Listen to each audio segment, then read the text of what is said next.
Hey there, thanks for tuning into Duckbricks. I'm Chris, and LEGO has just sent me this brand new Executor Super Star Destroyer mini-scale set releasing in May of 2023 to review for all of you.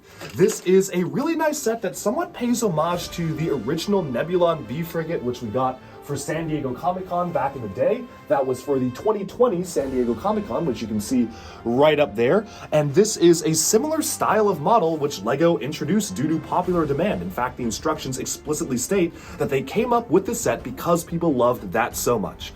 And now, without further ado, let's take a look at the second Super Star Destroyer that we've ever gotten from LEGO, with the first one being that massive Ultimate Collector Series style one right in the middle there.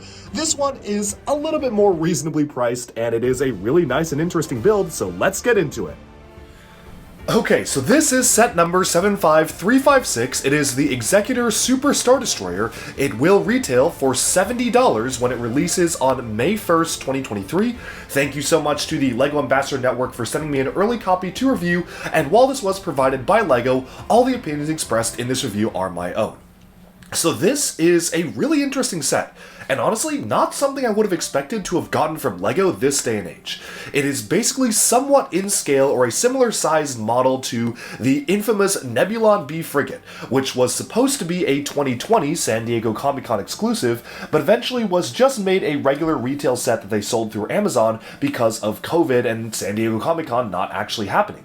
They actually specifically state that in the instructions of the set, they were not intending to make any more sets similar to that. It was kind of a one-off thing, but due to popular fan demand, and because it was so popular and everybody loved that type of set, they decided to get one ready and make one more, and as such, we have this new one right now.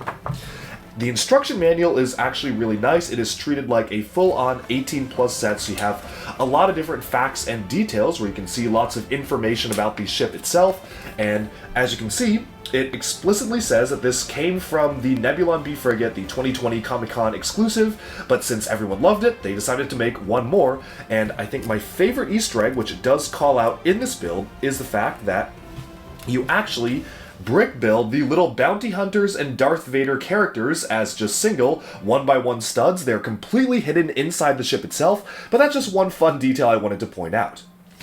Moving onwards to the actual set, it has two printed pieces. These are both currently exclusive, although I believe the 40 Years Return of the Jedi piece is probably going to appear in some of the other dioramas, but it also has this nice printed Executor print on the stand there, which looks really good, and it does have the option, actually the instructions or box art do state that you can remove one of these grills and just place that here if you just want it to stick on, which is probably how I'm going to leave it because I don't want this to get lost, but that's how that works right here, and otherwise this is pretty much just a fully built Super Star Destroyer.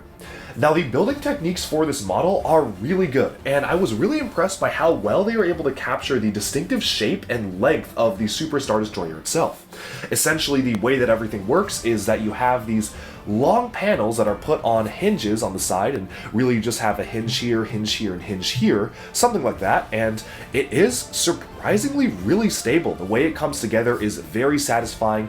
You can press down on it and there is no fear of parts separating or anything like that. Initially, when I first saw images of this, I was a little bit worried that during the assembly process, it might be hard for pieces to get sunk in, like sometimes there's a gap, so it can cause the panels to split inwards, but that's not the case here. Everything is actually really well adhered to the platform, and you can really just press down on it every single direction and it will just stay intact, which is really nice. Now, the back of the ship uses a combination of the LEGO BB-8 head pieces in dark bluish gray, as well as the original LEGO Fez piece, which I believe originated in LEGO Indiana Jones back in 2008, but we still see it here and there for other random stuff like lamp heads and stuff like that. But they use a combination of these two different sizes of circular pieces for the booster engines of the back of the ship here, which is very cool. And overall, I think that does look pretty good. I like how they use different sizes, although I will say the exposed studs on these side pieces here do feel somewhat unfinished. I was expecting something to be placed on them, but no, they're really just there just to have stud detailing on the side. I guess that adds to the greebling a little bit, but it does feel a little bit like something should have been put there. That being said, one thing I do really find interesting is how they actually use the studs upside down technique for this entire set of boosters here. You have studs on the side here and there, so you kind of have it reversed, which I think is just a pretty nice detail, and it allows for the nicer wedge detailing like the Nexo tiles right there to be used in great effect. Now, moving on, you can see from the bottom, it's basically just a ton of Lego wedge elements, and from the top is where it starts to look really good.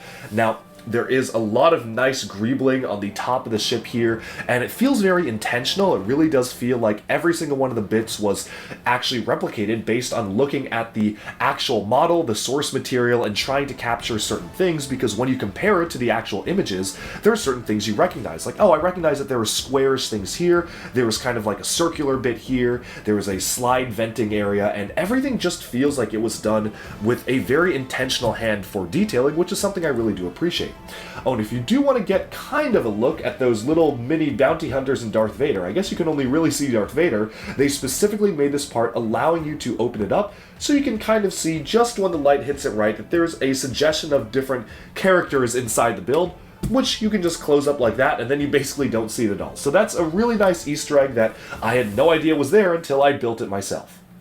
Accompanying the Executor Super Star Destroyer are two of the standard Star Destroyers in micro scale, which I think are done really nicely. They're taking advantage of the sharper wedge pieces which were introduced with the Sith TIE Fighter back in the Rise of Skywalker wave, and they have since been a very useful part for really just getting a very sharp angle. I think that is probably one of the best micro-scale versions of the Star Destroyer we've gotten before, because previously they were using wedge plates that had kind of a stud thickness at the front, but now they have these more narrow ones, so it looks really good and feels very much in scale.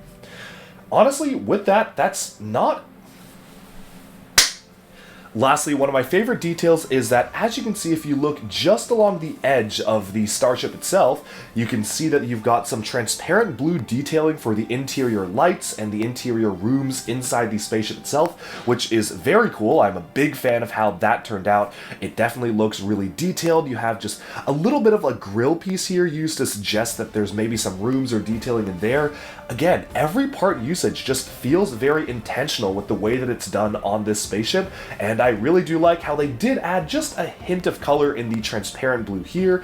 If you look at it top down, there's another transparent blue piece right there, and transparent blue underneath these grills, just giving the suggestion of lights underneath this entire spaceship.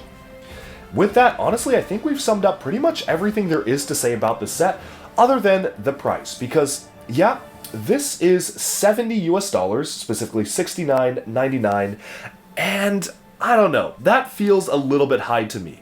Yes, it is a really nice display model. There is a lot of effort put into it. It feels like a really nice display thing to put on your desk or something like that. You have two printed tiles. It is really accurately done in this almost like MIDI scale, or whatever LEGO would call it for their own type of terminology.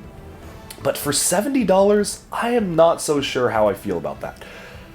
I definitely think that it's worth $60, and it's not super outrageous. Looking at the model itself, it's kind of hard to gauge. There's no minifigures. It's really just a MIDI scale model, which is not something we get often out of Star Wars. And $60 feels pretty good to me. I think 65 would even be pushing it. 70 is just a little bit too much. Just given the amount of stuff that you get here, for all intents and purposes, it is just a fairly decent sized big gray triangle, and you can detach it from the stand if you want to, so you can kind of just take that off there, but this is really just what you're paying for. This does not feel like a $70 worth of Lego stuff to me. Like, you can hold it in your hand.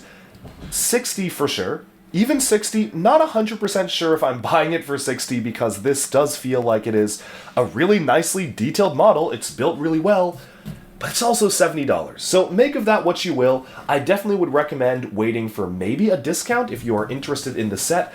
I don't even know if this will ever go on discount, because it is kind of a weird exclusive type thing to the LEGO store. It's a very strange model to get, but if you find it on discount, then great. If not, then I would say maybe just only get it if you're really into the subject matter, or you really wanted to kind of continue this line of Nebulon B Frigate styled sets, which is a really nice style. I love the way the model looks. It just feels a little bit too expensive to me. But that's just my personal opinion, and I would love to hear yours, so do let me know in the comments below if you agree or disagree with the review, and thanks so much for tuning in.